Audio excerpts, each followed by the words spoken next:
But yeah, I'll try to do a little bit of kind of thoughts, recollection, a little bit of summary, kind of a finale of the series. I've been told it's like 3, 4, 5 hour crossing. Tekate, 0 issues. And I knocked on his door. I'm like, dude, what the, like, what's wrong with you? Like, good thing I have steel bumpers, so it's like whatever. Now with Overland, I don't actually have connection right now. It shows this map because I have offline Google downloaded. I have another app which sometimes I use. Yay, full on snow starting. The road is quite covered now.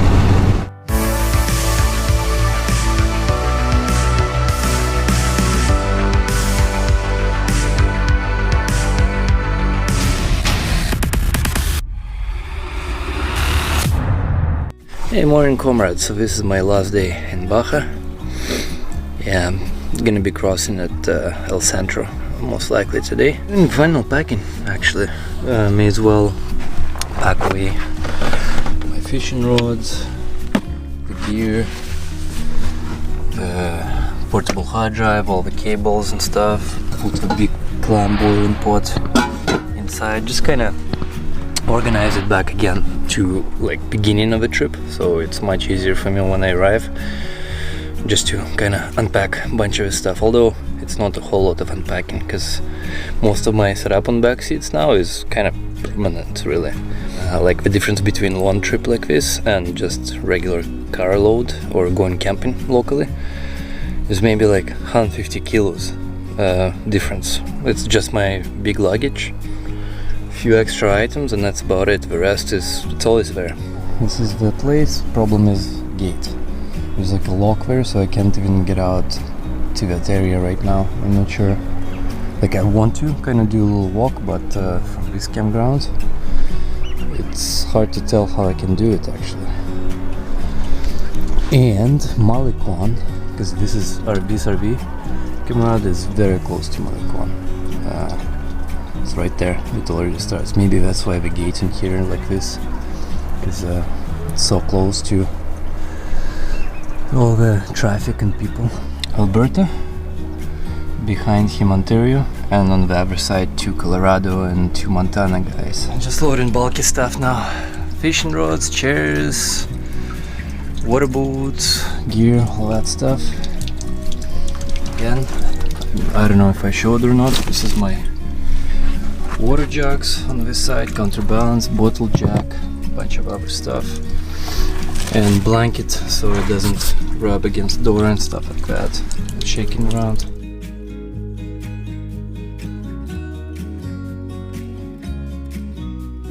Oh man, so right now is the start of a long drive. This is 5th January. I'll end up somewhere north of Bakersfield, again something like that ideally. Probably by 8, probably, I don't know, maybe before that. And then next 2 days pushing, because I'm not gonna ride the rig as fast, just because I had that 5th, 6th gear thing happening before the trip. So I'm not gonna go like as usual 10 miles above speed limit, kinda as people do. So it's gonna be probably under limit. So if it's 70 miles an hour, I'm gonna be driving like 65 through states. 65 is kind of like, that's it. San Felipe supermarket, and gonna cross in Mexicali, El Centro, right here. But yeah, I'll try to do a little bit of kind of thoughts, recollection, a little bit of summary, kind of a finale of the series throughout as I'm kind of driving the whole day. Yeah, this whole cold front is really, I'm really feeling it here in San Felipe. Well, you saw the day is pretty much cloudy, but it's also showing 54 Fahrenheit right now. That's probably 7 Celsius or 8, maybe 10 Celsius. Anyway, it's cold, like in a hoodie. This is almost noon. It's not good. However, just called with my parents. They're in Puerto Vallarta. It's the warmest day of their vacation over there. It's cooking. It's like 35 or something ridiculous.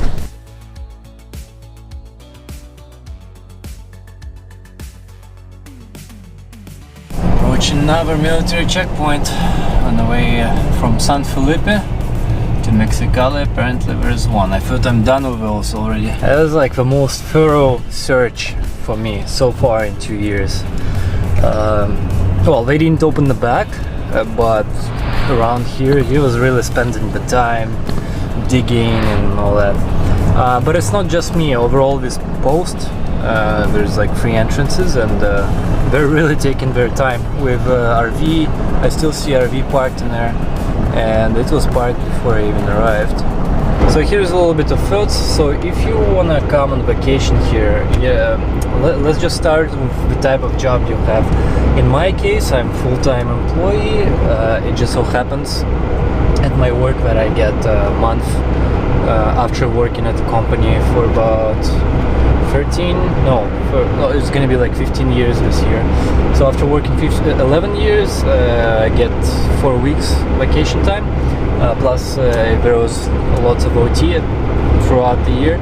I may get some compensation days, and that's actually what I threw towards this Christmas vacation. Plus the whole work is closed on Christmas, 10 days, and that's how I can do kind of like 2 trips a year.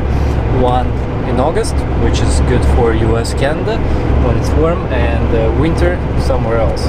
But that's it. Like, I'm kind of stuck within those periods. That's just my work. But if you somehow, if your work is contract, if you do have those opportunities, you know, like let's say work half a year,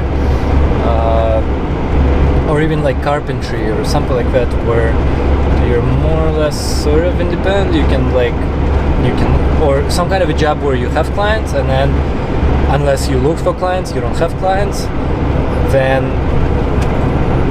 you could come here and live for like half a year for cheap, for sure. I recall talking to a colleague of mine 4 or 5 years ago, a contract guy. He was saying exactly that. Between working at, I work at Electronic Arts, 3D video game company. I do 3D graphics for video games. So he was doing the same thing, but contract work. So maybe like half a year, maybe a year. But after that, right, you're free. You're on time, unless you're working, looking for another job, didn't do savings and all that. So he's like, yeah, between each contract, between different hopping companies, I just take like half a year off, and I fly to some like country like Mexico or whatever, live for cheap, rent some apartment, couple $100, done, and it's enough. Whatever, maybe let's say $5,000 he saved, it's enough to cover almost like a whole year if you live minimally. So if you're in those positions where you can allow to not, well, obviously being in States or Canada, you have to, right? Because you have rent to pay, you have all those things, all those bills, and so on. But if you're in some way a little bit flexible, oh, I envy you, because if I were you, I would totally be going to places like Bach. I live here for, or you know, other countries, live for cheap, then you know, come back, obviously with a little bit of savings still, and quickly look for another job, another contract. Hopefully you're specialized in something. Wouldn't work as much if it's you know, work in McDonald's or something like that. Over here on the right side, you can see a little bit of whitish. I think it's actually salt flats of some kind. It's not Laguna Salida yet, it's much more north, but this is the area I'm passing through. The Sea of Cortez is coming to into some kind of a river, much more east. But here, yeah, I think it's all salt flats, mud and salt.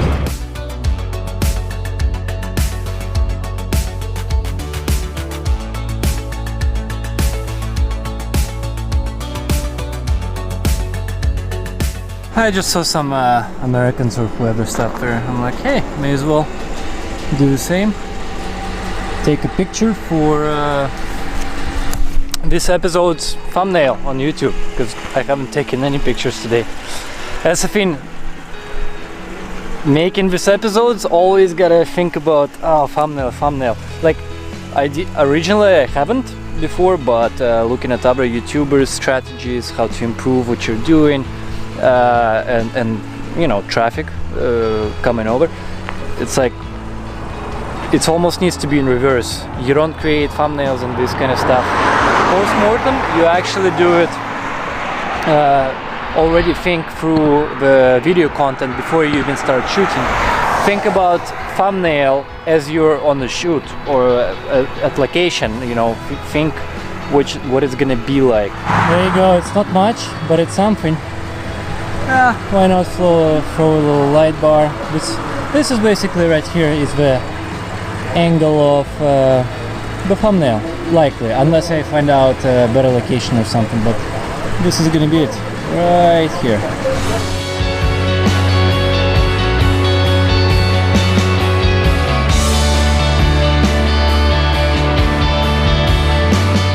Got a little bit tired of music actually, so I decided, you know what, I have some Netflix comedy shows, stand-up comedy and stuff, offline of course, everything offline, because I distributed it on 3 different devices for more than a month. Whatever is left over is going to be used for camping in Canada, but I may as well watch some series, because I have so much to watch still. That, you know, the whole road in States, whatever, is just I repositioned this phone to be horizontal. Yeah, well, not necessarily watch, more like listen, right? Because obviously you need to watch the road, but you know, just like glancing at the map at position, just glancing at whatever is going on the screen. Because it's all straight highways except for like cities. Passing cities need more attention. Highways just like pretty much no one, just straight line and very boring. So this is Mexicali. Just passed through centers. Like traffic here, it's 3-lane and people jumping, and Google is being confused right now and Garmin being confused. They keep trying to redirect me somewhere, and twice I tried to go there. It's some kind of detour thing or blockage. It's like, I don't know, I think maps are slightly outdated for this area, so I'll just proceed the main road basically. This is the entrance to US, that's why, but it led me in some weird way. So this is the lane over there and I'm here, and how the hell do I get over there? I have no idea. The maps are freaking useless right now. Okay, I kind of remapped manually, looking at satellite where that car lineup starts, so that's where I'm going. This road here along the border, this is where border crossing is. I came to around here, got confused, and as you can see by satellite image, tons of cars. Okay, so I went somewhere here now, still line up parallel to the border, so now I punched all the way over there just to make sure. And yeah, it was a mistake. I should have crossed Tekate. It's like, and it's Saturday. The lineup, it's gonna take me forever to pass through here. So yeah, arriving at the lineup. I think I need to be, well, you can't even see it on the camera, but I need to be where that tower is. It's probably gonna take me a couple of hours of waiting here. Yep. Netflix time. So finally, an hour and a half later, I am approaching the actual crossing. Hopefully they don't search me, because it's gonna take forever for them to undo all this stuff, and for me. Just even getting here, cruising around the city, yeah, I should have left earlier today. The day is right off and I'm not even in the States. Well, I'll be driving probably till 10 today, so 4 hours. I need to get past LA area, kind of past that mountain ridge. And actually, I've been watching, instead of my offline Netflix, all that, I got YouTube. I'm catching up on some channels, and one of them is Ronnie Dahel. I think this is the start of our first series. Questions? Yeah, there you go. Yeah, that's a bloody good one actually. Tires you can. Yeah, it's torque Torque and 4x4 new series. It's probably gonna be interesting. See, looks like he's partner with a guy. I haven't been watching him closely lately. I guess he has partners now in his business. Anyway, just catching up. What else is there to do? Saving offline stuff to watch for later campings in Canada or whatever. Okay, for sure conclusion, I don't know what Tijuana is. I've been told it's like 3, 4, 5 hour crossing. Tekate, zero issues, zero. You enter in, the wait out, I was passing last time was like, I don't know, maybe 10 minutes. The speed at which cars progress, just like boom, boom, boom, boom, boom, done. Here, okay, yeah, I'm approaching 2 hours sitting at this point. It's like, oh my god, I probably could have been like at Tekate right now and already have crossed if I just decided in the beginning of all this, like, you know what, screw this. So if you have a choice, come in Baja, do take Tekate or some tiny little town somewhere. It's gonna be fast.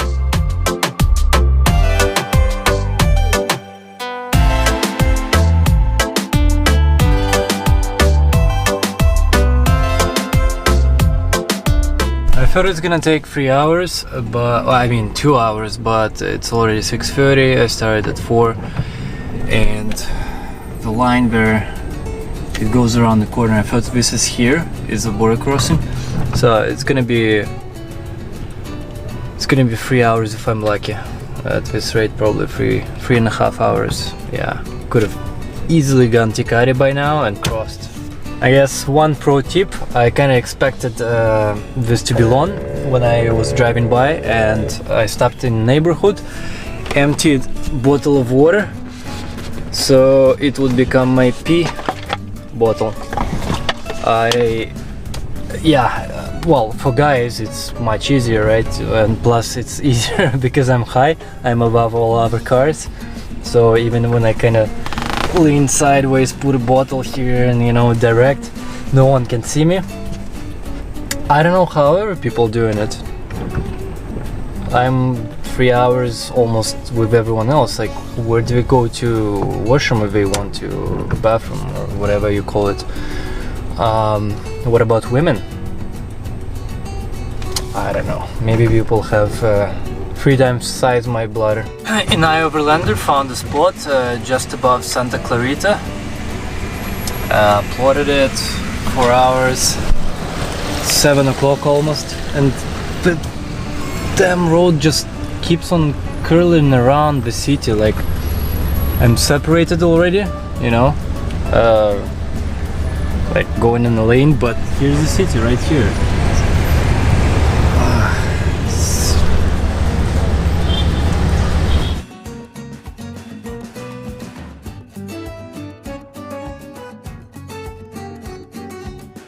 How typical of Garmin, not knowing what the hell is going on. Yeah, wrong way, it's just outdated. That's why it's good to have side-by-side 2 maps. This one I'm not using right now, Gaia. It's really only for plotted little routes and recording my going my track. But offline Google, offline regions, and Garmin. There you go, that's the difference.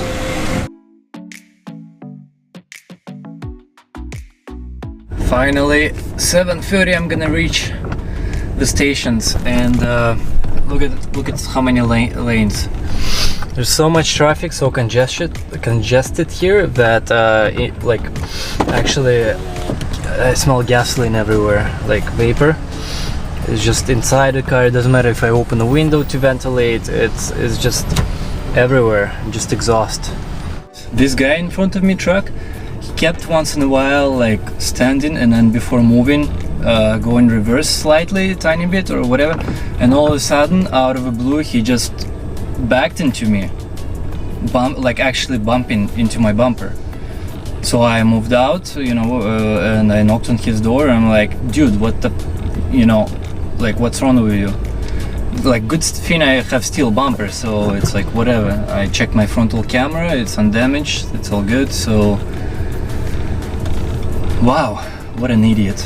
here's a typical scenario. I want to run through a little bit of navigation.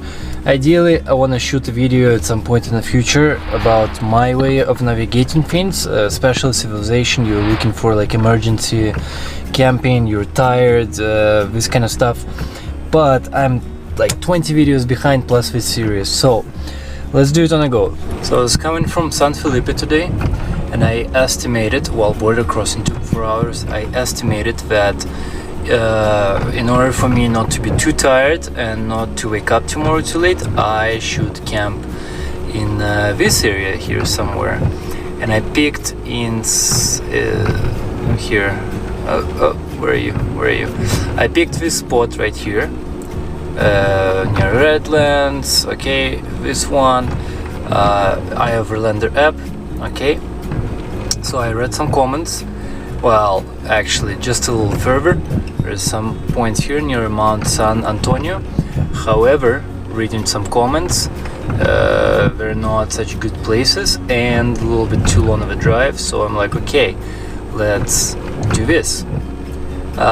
So after reading comments, I'm like, okay, so I'm coming Highway 10, and here I think where is it? Let's see. Yeah, I think here I did a mistake, and instead of going that way, I went that way. So and there was and missed another like little turn opportunity, and that's it. And I ended up on this highway. So now I would need to go back all the way, something like this, losing half an hour basically. So I'm like, okay, San Bernardino, maybe I can still push to these spots here, but they kind of suck. So I'm like, well, this particular spot on Overlander, very quiet pull out. I read comments. It's some kind of a street, end of a street, dead end, something. Seems like some kind of residential area nearby. I don't want that. And on Saturday someone said 40 cars, there is firing range, and so on. It's like, no, don't want that. So, but there is nothing else in this area, and this one is further mountainous and also near private property and so on, and a little uncertain.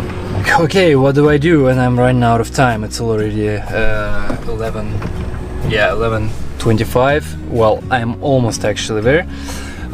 So I'm like, okay, let's use this app. Now with Overlander, I don't actually have connection right now. It shows this map because I have offline Google downloaded, so that's cool. But I have another app which sometimes I use. It's called Allstays Camp and RV. So pop that up. Now let's go back. Come on, back. Okay, that one doesn't utilize Google Offline in the background. You need connection to actually see the map. However, you do see points, and if I zoom out, you can see here. So I was in this area basically riding, because you can see by location. If you press here,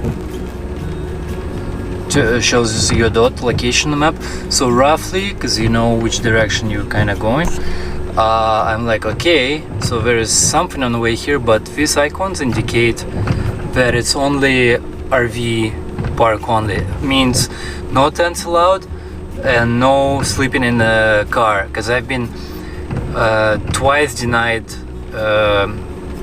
places at RV campgrounds, specifically RV only. So I know that if it says RV only, it's RV only, and there's nothing here. So next one on the line, I'm on. This is already behind mountain ridges. It's wrong direction for me. Okay, county state park. Okay, let's read that. Boom, tag price. See dollar signs right there. It means it's expensive. I don't want that. Okay, so then I kind of navigated. Okay, let's see here. Oh, zoom in just behind the ridge, kind of in that area where Overlander spot was, with parking lots and stuff. Oh, but then I see the blue dots here. Blue dots means BLM land. BLM land 90 to 95% of the time is always free. So there you go. public lands. Okay, grabber, knob. Okay, let's check it out. You get information general. Okay, so it is come on, focus. Anyway, it says free all year, all ages tents. Okay, RV elevation 6,000 feet. Okay, cool. Now you can press the directions button. Boom. I do have offline Google. There you go.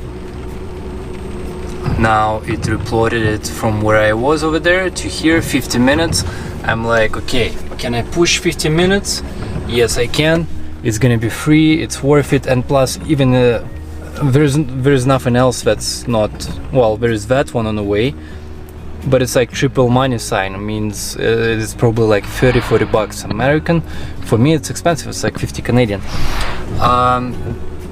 And so then, okay, so I plugged that.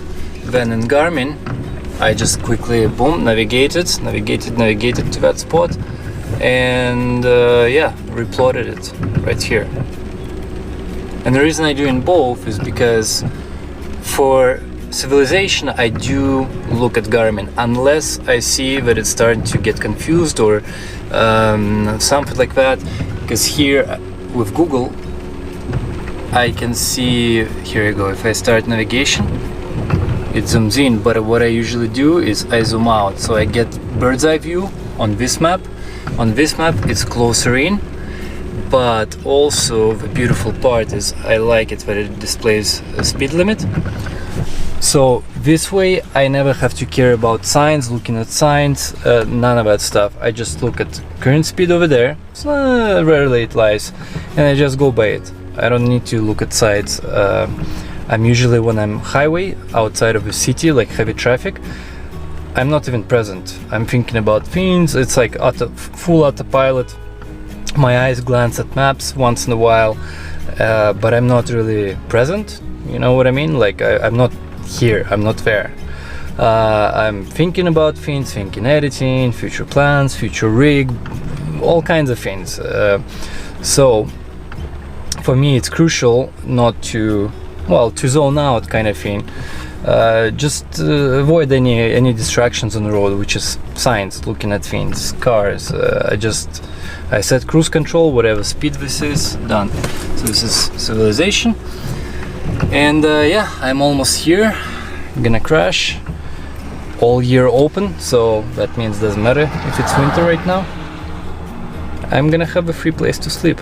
I love BLM land, I love it, but the closer you get to the coast, the less BLM land you have. The more you go Utah, Arizona, interior US, the more awesome spots you have like that, which are not in iOverlander app. Many BLM spots are not in iOverlander, so ideally you want to utilize both apps. It's like, okay, I may do the loop and kind of backtrack almost and lose half an hour from today, means adding half an hour to tomorrow's ride, or I could replot quickly to something that's on the way further, progresses me.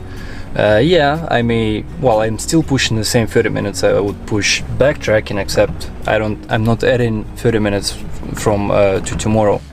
Look at that. Okay, so that's wet snow, because the temperature is 30 Fahrenheit outside, so -1 Celsius. I keep climbing up right now, somewhere. Oh, my ears are plugged, and it's gonna be a very cold night, I guess. Oh, it's really kind of snowy here. Yay, full-on snow starting. The road is quite covered now. It's gonna be interesting in the morning for sure. Well, it's gonna be interesting even now. What the hell, I missed my turn off. So continuing to drive forward, I need a place to turn around. Backtracking a little bit, and it's super slippery.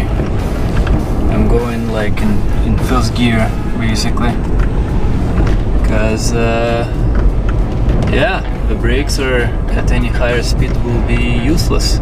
Yeah, so that BLM land, accessible through some forestry road that I have no idea in the darkness where it is. I didn't see it. Maybe it's from that other road, but there's some kind of little turn-off, little creek road, something. Not sure where it goes on satellite view. It shows, so this is main-ish road, it goes who knows where. I just found a little pull-off. There's a gate behind me, says private property, but obviously it's like tiny gate, tiny, so like it's almost like against ATVs or something. But yeah, I'll call it home today. And holy crap, it's cold outside. 33 Fahrenheit, so zero Celsius right now. Snow started again. Because it's cold, in this case right now, I do need body heater. My butane stove may struggle right now to burn properly, so I need to first preheat with body heater and then maybe turn butane stove for like trickle heating. So this is it for today. I'll continue tomorrow. Not so much vertical action today. Well, I did cover some navigation stuff, but I'll continue in the next 2 days, kind of just share things as I go, whatever comes up. Actually, which reminded me of the snow. If it's gonna continue all night, just how deep is it gonna get? Will I be able to get out of here? I'm gonna use weather forecast function. Yeah, it's gonna cost me like $1 or something, but it's worth it. Here's my location. Get forecast. Okay, just gonna wait a little bit. Just want a reassurance. It's freaking snow. But I mean, it's midnight. So what choice do I have, right? Like, where do I go at this point? So I may as well deploy. So yeah, see you tomorrow. Hey comrades, don't forget to hit that like button and also leave a comment, and if you haven't subscribed yet, you should by hitting that subscription button and also bell notification next to it, so you can actually get my video updates both in notification in your video feed, and as well you can support this channel if you like my videos through PayPal or Patreon in the links down below or just after this video.